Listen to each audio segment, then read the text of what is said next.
Hi everyone, it's Sickle Cell Warrior here, just throwing another video up there. I want to talk a little bit about sports and sickle cell.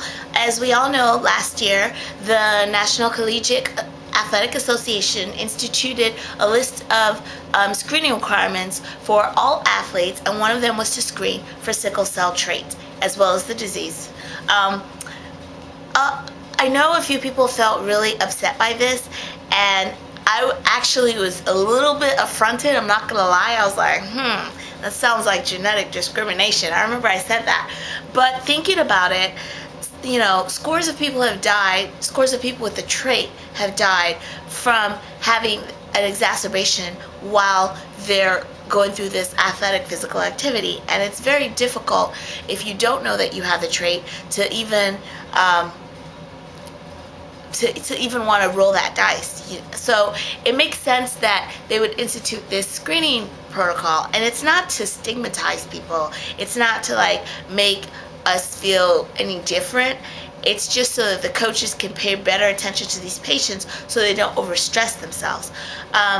Pretty much the whole physiological thing that's going on is that when you're in this constant state of you're working out, you're overexerted, it requires a higher metabolic demand, a higher caloric demand, and so your heart and lungs start to work harder and faster and more efficiently, trying to make up for the requirements of your muscles during this strenuous exercise and whatever the activity, the practice is.